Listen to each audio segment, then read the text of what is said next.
Alhamdulillahirrabbilalamin. Alhamdulillahirrabbilalamin. Wassalatu wassalamu ala asrafil anbiya wal mursalin wa ala alihi wa sahbihi ajma'in. La haula wa la quwwata illa billahil aliyyil azim. Bapak Ibu jamaah zuhur, semoga kita pinangan sehat. Alhamdulillah kita bersama-sama setelah melakukan jamaah sholat duhur. Semoga kita mohon untuk bisa istiqomah, untuk senantiasa bisa diberi kemampuan untuk bersama jamaah.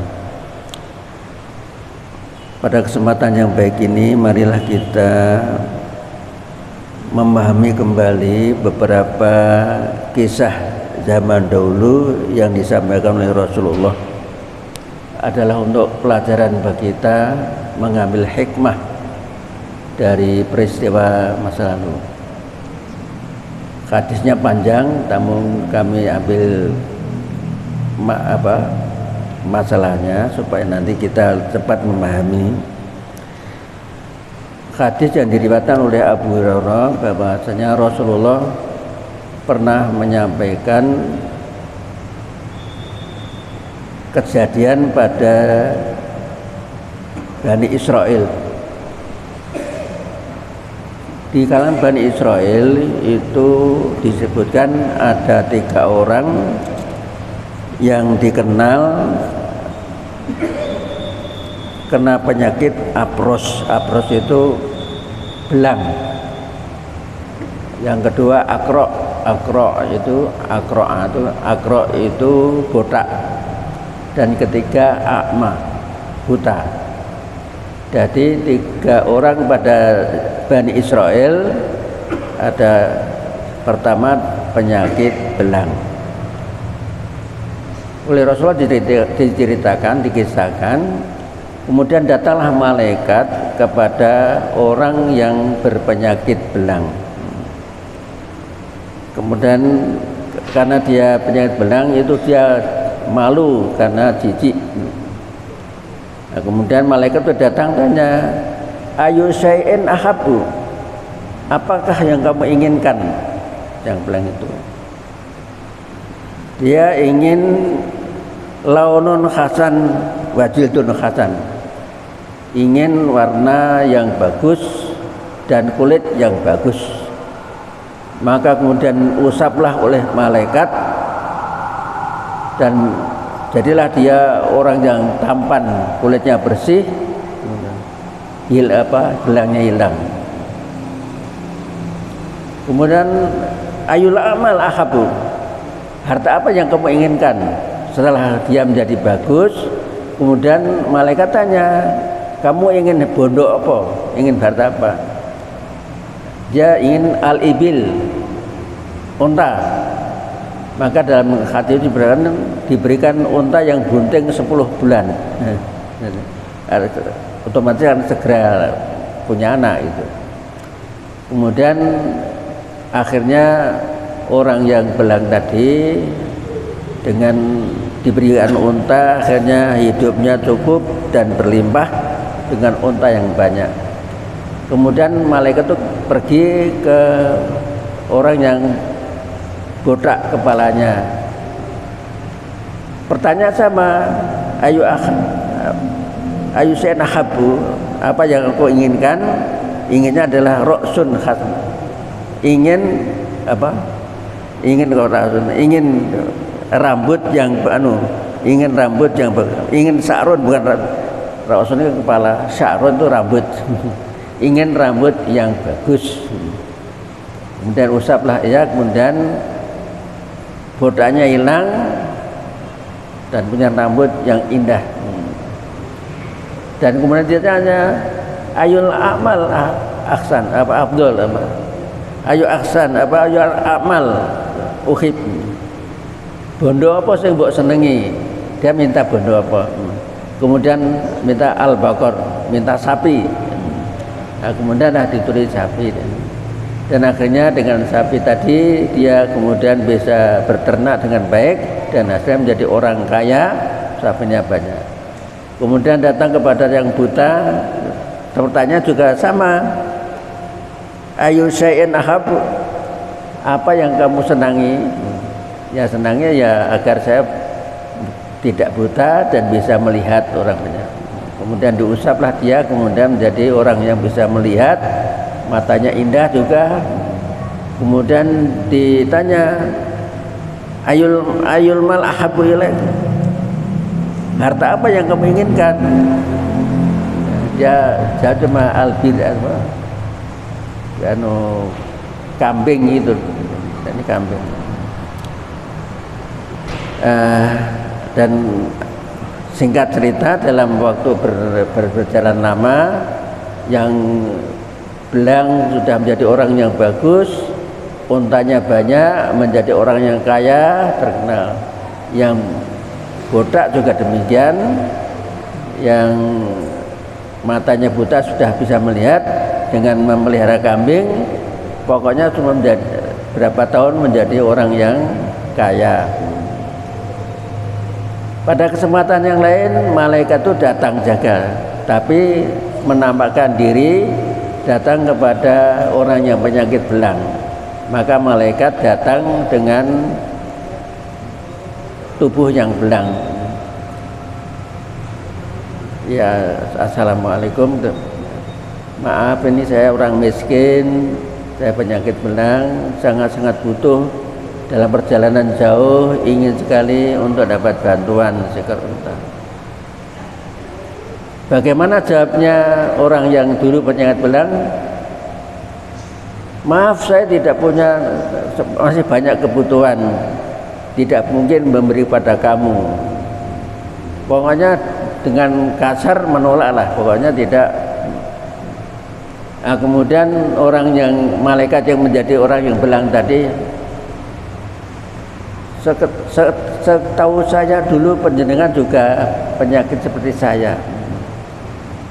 Kalau kamu lupa dengan asalmu dulu dan berterima kasih, mudah-mudahan kamu kembali seperti dahulu. Maka dengan izin Allah, spontan orang yang sudah kaya raya tadi kembali menjadi orang yang belang lagi. Unta yang banyak itu hilang,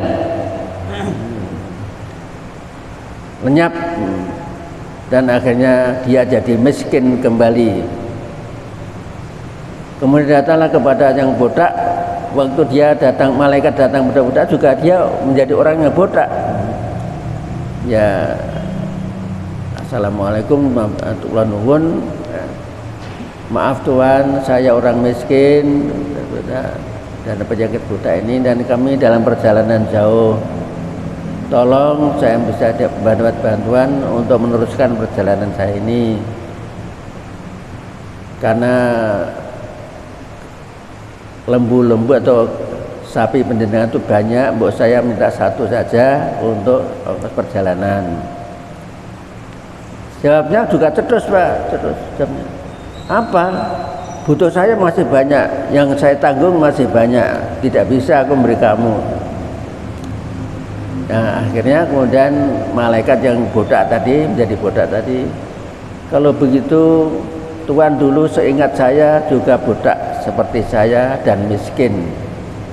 Karena itu kalau kamu memang tidak bisa memberi saya, mudah-mudahan kamu kembali menjadi botak. Kun, jadilah. Maka orang yang botak tadi kembali menjadi botak. Tiba-tiba sapi-sapinya itu hilang dan akhirnya dia menjadi miskin kembali. Ini yang belang dan yang botak tidak tahu berterima kasih, kemudian lupa datang. Nah, kemudian akhirnya datang kepada yang buta. Yang buta juga sudah kaya raya dengan kambing-kambingnya tadi. Kula nuwun, assalamualaikum, maaf Tuhan, saya dalam perjalanan jauh, saya ini orang buta, miskin, dan sudah jalan perjalanan jauh, kami butuh bekal. Berkenankanlah saya mohon untuk bisa dibantu. Apa jawabnya orang yang dulu buta itu? Kemudian, ya baiklah, saya terima kasih. Saya dulu juga buta seperti kamu, dan alhamdulillah saya sekarang sudah cukup dan berlimpah. Karena itu silahkanlah ambil kesesukamu. Tinggalkan saja yang tidak kamu suka. Silahkan ambil sebanyak-banyaknya, silahkan. Tidak cuma satu, silahkan. Bagaimana malaikat itu mengatakan, baiklah, semoga hartamu berkah dan semoga hidupmu bahagia. Dan inilah kisah yang disampaikan oleh Rasulullah kepada kita tentang bagaimana sifat manusia kalau dari tidak punya menjadi punya, dari sakit menjadi sehat, dan kemudian dia terus lupa daratan, maka kita bisa ambil pelajaran.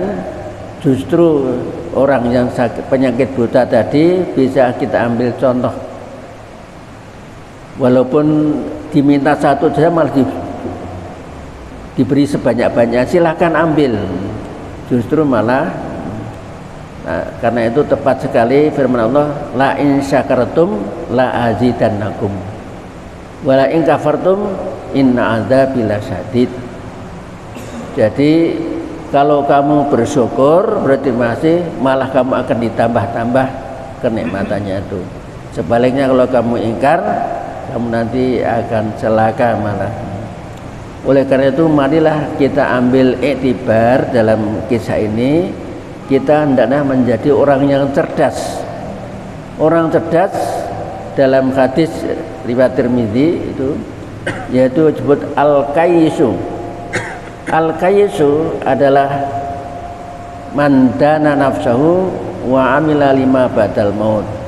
Orang yang cerdas itu ialah orang yang menahan diri, menahan nafsunya dan beramal untuk bekal setelah matinya. Jadi kalau kita ingin termasuk orang kayis itu orang cerdas, yaitu kita mumpung masih diberikan bisa menghirup udara, bisa menikmati segarnya air, bisa menikmati makanan, maka hendaklah kita gunakan. Wa amila lima ba'dal maut, kita beramal untuk bekal setelah mati, yaitu tentunya amal soleh yang baik dengan ucapan kita, perbuatan kita, dengan sholat kita, dengan puasa kita, dengan sedekah kita, dengan pergaulan yang baik kita sekalian. Jangan sampai menjadi orang al-ajiz. Al-ajiz itu adalah orang yang kerdil, orang yang lemah, yaitu orang yang menatba'as nafsahu hawaha, orang yang mengikuti hawa nafsunya. Tamanna Allah, selalu mengharap-harap pada Allah, padahal dia mengikuti hawa nafsunya, tidak mengikuti perintah. Jadi dengan mengambil iktibar kisah tadi, mudah-mudahan kita termasuk orang yang pandai bersyukur dan termasuk orang yang cerdas. Karena dengan demikian hidup kita sebagaimana yang kita mohonkan agar supaya fid dunya hasanah wa fil akhirati hasanah. Jadi kita mohon Rabbana atina fid dunya hasanah wa fil akhirati hasanah wa qina adzabannar, harus kita buktikan dengan amal yang mengantarkan kita untuk mencapai kebaikan hidup di dunia dan akhirat. Terima kasih atas perhatiannya. Mudah-mudahan kita bisa mengambil hikmah dari kisah yang disampaikan oleh Rasulullah SAW. Mari kita akhiri dengan doa kafaratul majlis. Subhanakallah wa bihamdika asyhadu an la ilaha illallah astaghfiruka wa atubu ilaik. Alhamdulillahi rabbil alamin. Assalamualaikum warahmatullahi wabarakatuh.